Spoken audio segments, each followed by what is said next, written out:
Bem, eu vou conversar agora com a professora Betânia Fidalgo Arroio, reitora da UNAMA e presidente do Conselho Estadual de Educação. Professora, é um prazer poder falar com a senhora novamente. Tudo bem? Tudo bom? Prazer meu estar aqui com você sempre. Professora, na sua condição de presidente do Conselho de Educação, por que o decreto libera as escolas privadas para aula presencial e não acontece o mesmo com as escolas públicas? Será que o vírus sabe o que é público e privado? Mauro, na verdade, o decreto ele deixa aberto para as escolas privadas que cumprirem o protocolo sanitário. A dificuldade de cumprir por causa da utilização de 100% das suas salas. Você sabe que não tem sala de aula ociosa no poder público, né? Nas escolas estaduais, municipais, mas principalmente o que o decreto fala sobre as escolas estaduais. Ainda bem que não temos salas de aulas ociosas, quer dizer que a gente precisa, inclusive, construir mais escolas e atender cada vez mais a população que precisam aí desenvolver a sua educação e escolarização básica. No caso das escolas privadas, são as que conseguirem atender o protocolo sanitário. Então, o que isso quer dizer? Que uma escola hoje, exemplo, privada, que ela tenha 50 alunos em sala de aula, ela não pode funcionar com os 50 alunos em sala de aula se ela não cumprir este protocolo. Então, se a escola privada, porque o governo já diz que não consegue fazê-lo na escola pública, eu acho que é muito interessante, inclusive, fazer isso, Mauro, porque resguarda e previne a vida humana. Mas se na iniciativa privada alguma escola conseguir fazer esse sistema híbrido, a fazer um mínimo de alunos ou aquele mínimo recomendado pelo protocolo sanitário e atendê-los de forma remota a outra parte da turma, aí sim, respeitado o distanciamento, respeitado aí todo o protocolo da utilização da máscara, álcool gel, etc., etc., aí sim ela pode fazer o retorno. Eu acho que é neste sentido que o protocolo, que o decreto ele está anunciado. Professora, pelo que a senhora informa agora, aumentou a demanda pela escola pública, porque a informação que se tinha é que elas estavam bastante ociosas. A obra no Colégio Paz de Carvalho, por exemplo, todo o alunado foi transferido para outro colégio e não houve nenhum problema, houve espaço para todo mundo. Mauro, mas é que você vai ampliando novos espaços, né? Mas você tem uma população estudantil a cada ano vindo embora para a educação básica, né? Embora que o governo do estado lembre, a maior inserção dele é no ensino médio, que é o que prevê aí a nossa LDB, né? E amparado na Constituição Federal. Uma rede de educação fundamental grande, gerida pelo governo do estado, pela rede estadual do estado do Pará. Então, a gente não está fazendo a municipalização total dentro do estado, onde caberia apenas ao governo estadual as escolas de ensino médio, como você deu o exemplo aí do Paz de Carvalho. Também é bom lembrar que o Paz de Carvalho hoje não está mais assentado numa área de residências urbanas, não é isso? Hoje ele está ali numa área comercial de Belém. Então, mas se você for colocar a quantidade de escolas pela localização e a demanda que ela tem por bairros, você vai ver que a gente ainda precisa ampliar, fazer anexos e aí o Estado de forma muito efetiva. Bem, o que se sabe também é que a escola Orlando Bittar vai virar uma creche pública. A creche pública, assim como a educação infantil, é responsabilidade das prefeituras. Mas o Estado vai entrar nesta área? Olha, Mauro, nós ainda pelo Conselho não fomos comunicados oficialmente, né? E como essa é uma parte da execução da educação pública do Estado, ela compete à SEDUC, né? Mas acredito que deve ter aí uma explicação plausível para que essa escola não seja mais utilizada dentro desses preceitos do que o Estado, do ensino médio, do fundamental maior, do que o Estado tem a sua inserção maior, para que ela possa, com certeza, esses alunos irem para um outro prédio, uma outra unidade de infraestrutura física do Estado. O que a senhora imagina de prejuízo em função da pandemia na educação pública, por exemplo? Bom, você sabe que nós passamos o ano de 2020, né, com a educação, muitos municípios, aí uma diferença grande de muitos municípios em regiões diversas dentro do nosso estado, que continuaram, de alguma forma, o atendimento. As escolas estaduais, na sua maioria, fizeram o atendimento da educação dos alunos que iam fazer o Enem, através da utilização do chip, que foi fornecido pela rede estadual, mas muitas prefeituras também conseguiram, por estar com a proximidade muito menor, né, próxima ali dos municípios, elas conseguiram fazer alguma espécie de atendimento. Nós, enquanto Conselho Estadual, fizemos agora uma resolução para versar em 2020.1, a resolução número 20. Lançamos semana passada, foi aprovada no pleno do Conselho, o pleno agora com 19 membros, já que a Sectet veio com as escolas técnicas fazer parte, né, com mais 3 vagas fazendo parte aí do Conselho Estadual, a lei foi modificada em 2020, etc. Então, o que nós colocamos, Mauro? Nós deixamos aberto tanto as escolas públicas como as privadas para que eles pudessem desenvolver nos seus planos pedagógicos as alternativas de atendimento. Então, nós acreditamos, né, que a educação presencial, Mauro, ela é importante, ela é real a sua importância, mas que nós temos, sim, tecnologias que possam fazer, num momento como esse, pandêmico, e aí vai a crítica, talvez, a algumas correntes de entendimento aqui no nosso Estado, que lutam em dizer de que não é possível fazer nenhum tipo de atendimento nas escolas públicas, a não ser pela a presença física deste aluno e deste professor e professora, né? Nós vimos que não é dessa forma, você sabe muito bem disso, a partir de 1998, com o advento da internet, com a utilização aí do Google, né, e seus correlatos, a gente sabe que nós encurtamos histórica e geograficamente as nossas distâncias, os espaços. A tecnologia, ela é uma realidade dentro que desenvolveram grandes possibilidades, inclusive, Mauro, utilizando tecnologias muito antigas de comunicação, como o rádio, a exemplo do estado do Acre. Mas eu lhe digo que essa contramão da história, ela não se dá apenas pela pandemia. Eu digo apenas grifado porque é muito forte, mas a pandemia nos deu aí a amostra de que é possível realmente a gente continuar esse atendimento. Claro que precisa de formação, precisa de preparo, precisa de estrutura, precisa aí de uma série de condicionantes que em um ano de pandemia não se consegue atingir, mas é possível e a gente acredita, pelo Conselho, que essa resolução número 20, que foi votada unanimamente, com professores, alunos, sindicatos patronais, sindicatos de professores, nós acreditamos que, se você der esta autonomia para as redes e se a unidade educacional ela conseguir desenvolver esse atendimento, a fim e a cabo a gente melhora o adoecimento desse aluno e aluna, porque você sabe que foi muito grande o adoecimento, né, psicológico, emocional, já é uma pandemia, ainda mais essa criança, esse jovem sem atendimento, sem nenhum tipo de experiência da aprendizagem. Por outro lado, quando a gente diz que não há possibilidade de encontrar caminhos para esse atendimento, a não ser pelo presencial, nós estamos dizendo com isso de que a aprendizagem ela é totalmente focada fora dessa relação com o próprio sujeito, e nós não acreditamos nisso. Há um século a gente vem discutindo isso, que a aprendizagem são dos sujeitos, que a aprendizagem é intransferível, que você pode se estimular, ter acesso à informação, fazer mediações com conhecimento de diversas ordens, né? Então, nós acreditamos com isso que essa autonomia dada às redes públicas e privadas, elas vão poder desenvolver.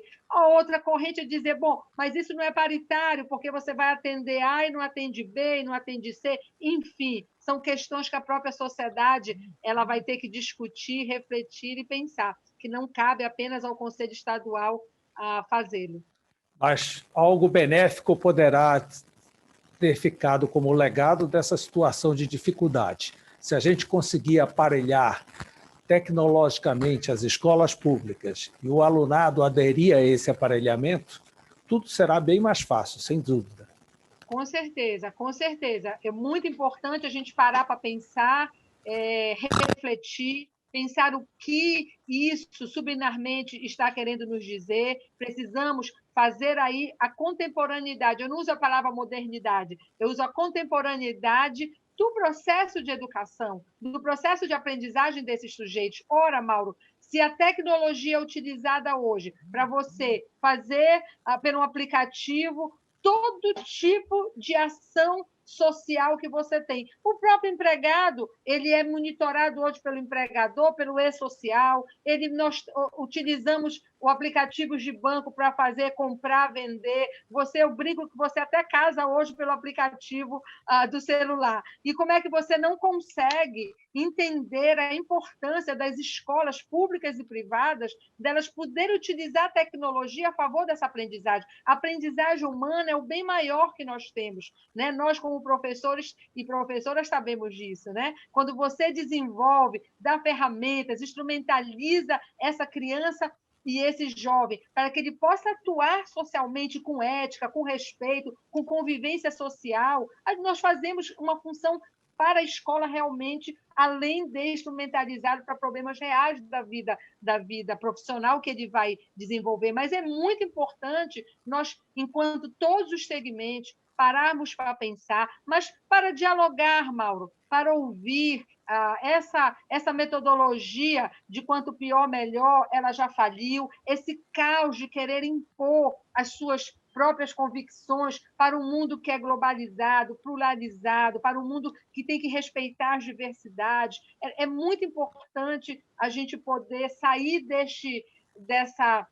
dessa veia cartesiana que se criou de que há o certo e o errado, o bom e o ruim, o público e o privado, esse é bom, esse não é. Eu acho que nós precisamos abrir o diálogo na sociedade nacional como um todo, e acho que a sociedade paraense, através do seu Conselho Estadual, ela tem feito isso. Professora, a senhora agora como reitora da UNAMA. A UNAMA inicia no próximo dia 9 o seu terceiro semestre remoto. Agora híbrido, na verdade, né? Com o presencial e o remoto. Que legado ficou dessa situação? Mauro, o nosso presencial, respeitando aí todo o processo sanitário, ele vai voltar para as aulas práticas na UNAMA. As nossas aulas teóricas, elas continuarão ainda no remoto. Por quê, Mauro? Porque o decreto é muito claro. Nós precisamos cumprir as normas sanitárias. Eu não tenho salas de aula para dividir uma turma no turno da manhã e da noite em 3, 4 turmas. Eu não consigo fazê-lo. Eu até posso contratar professores e professoras para fazer isso, só não tenho sala de aula física para fazer, porque nossas salas de aula, ainda bem, elas têm bastante aceitabilidade e estão com bastante alunos. Então, nós vamos fazer esse início até essa vacinação ela continuar no processo, até a gente entender o que é essa nova cepa, até a gente, por exemplo, hoje nós estamos vivendo na nossa UNAMA de Santarém aí, um processo de retomada muito forte lá dessa segunda onda. Santarém, pela proximidade com o Amazonas, está aí, e os municípios do seu entorno com dificuldades muito grandes. Então, nós fizemos a opção de voltarmos, enquanto estamos no início da vacina, ainda quando os profissionais da saúde são a prioridade, devem ser, por óbvio, fazer a vacinação, deixar chegar mais esse amadurecimento da vacina na sociedade, para que a gente possa efetivamente... A UNAMA é muito grande, Mauro, tudo nela é grandioso, né? É diferente de você ter uma unidade com 1.000 alunos, né? Então, lá é muito difícil a gente poder compreender que esse protocolo sanitário ele vai ser cumprido por jovens, por exemplo. Nós temos os cursos de saúde que, genuinamente, direito da manhã, são muito jovens. Eles entram lá com 16, 17, 18 anos de idade. Então, muitas das vezes, não conseguem cumprir o protocolo, vão se encontrar, vão usar ali o mesmo banheiro, a mesma cantina, e nós não temos a segurança sobre isso. Então, para nós, é muito importante a vida humana. Então, nós tomamos essa decisão de iniciar a partir do dia 9, remotamente, respeitando aí as normas sanitárias para as aulas práticas. Aí sim, sendo aulas práticas, eu faço várias subturmas, vão 10 alunos de cada vez para os laboratórios, aí eu consigo rodar, porque as aulas práticas têm aí o caráter menor na matriz curricular, muito mais são as aulas E alguns teóricas. cursos, né, professora? Gastronomia, por exemplo, a prática é a grande maioria. Exatamente, mas como a gastronomia é um curso que eu não tenho turmas numerosas e nem uma variedade grande das turmas, nós podemos jogar aí os dias da semana com o espaço reduzido dos alunos. E estamos usando também os sábados, como fizemos em 2020, porque aí fica um número menor, reduzido de alunos que estão. E, claro, respeitando aqueles que, mesmo na aula prática, não querem ir. Então, a gente está fazendo também aulas práticas gravadas, porque às vezes o aluno, Mauro, não tem nenhuma comorbidade, nem tem a idade de grupo de risco, mas ele volta para casa, tem o avô, tem a avó, tem o pai, tem a mãe, então tem o filho com comorbidade, então a gente também tem respeitado e tem relativizado aí, temos feito aulas práticas gravadas para que ele possa em casa acompanhar e não necessariamente ir até a universidade. Mas professora, eu queria te falar... Diga, pode concluir. Eu queria te falar que a gente está muito mais maduro do que em 2020. Hoje, acabei de conversar com os professores da UNAMA de Ananindeua agora, todos estão reunidos, estamos lançando o conceito ubíqua do processo de aprendizagem, que é o conceito de educação em todo lugar, com grandes novidades aí para os alunos, aproveitando, né, que nós estamos nesse processo para fazer internacionalização de algumas disciplinas, trabalhar com o professor PhD, que é o professor do estrito sensu, desde a graduação, dando aula para os alunos das nossas unidades, enfim, com uma série aí de novidades, porque a gente não pode parar, a gente tem que aproveitar esse processo todo que acontece mundialmente para fazer com que o nosso aluno perceba que ele é o grande foco e que nós vamos, mesmo em casa, desenvolver aí estratégias para que ele possa aprender de forma exitosa. Professora, só para concluir, essa mudança de ano, como é que foi a evasão? Voltaram todos os alunos? Foi grande a evasão? Existe espaço? Mauro, a nossa rematrícula está muito boa e foi uma boa rematrícula em 2020. O que talvez a gente tenha sentido mais foi a entrada. Então, aquele pai que o aluno ainda não tinha ingressado, ele foi mais cauteloso para saber o que ia acontecer. Então, os alunos novos, realmente, eles tiveram aí uma dúvida nesse retorno ao acautelamento, que a gente sabe que é normal. Geralmente são jovens, como eu lhe disse, de 16, 17 anos, o ensino médio acaba muito cedo, né? E que se acautelaram aí nessa entrada na educação superior, né? Mas os que já estavam, que já tinham entendido o nosso sistema remoto, aderiram, desenvolveram. Se você me perguntar, é claro, o segundo semestre foi muito melhor do que o primeiro. O primeiro a gente não sabia nem direito o que era a pandemia, todo mundo muito assustado, foram muita desinformação dentro da nossa sociedade, que é claro que deixa qualquer um abalado. Mas no segundo semestre de 2020, nós já conseguimos desenvolver de forma muito mais efetiva, os alunos já entendendo o que aconteceu, o processo de avaliação foi uma grande incógnita para os alunos, para os professores, como é que seria, mas eu acho que uma palavra que define muito, não só na UNAMA, porque você sabe que eu converso aí com o Fórum das Entidades de Educação Superior do nosso Estado e pesquisa, converso muito com todos os reitores, com os mantenedores, enfim. Não só para nós, mas eu acho que a palavra que ficou foi solidariedade humana, sabe? Os professores entenderam os alunos entenderam os professores, houve aí uma sinergia, o que já era muito forte dentro das salas de aula, mas muito forte nesse momento, de compreensão humana, que eu acho que foi muito interessante para todos e todas. Que bom, professora. Boa sorte nesse início de semestre, que tudo corra bem no Estado, que a gente tenha logo essa vacinação em processo mais acelerado. Muito obrigado mais uma vez por essa entrevista, sempre em cima do lance. E eu acabo de conversar com a professora Betânia Fidalgo Arroio, reitora da UNAMA e presidente do Conselho Estadual de Educação. Professora, muito obrigado. Eu que agradeço, Mauro, sempre um prazer. Obrigada.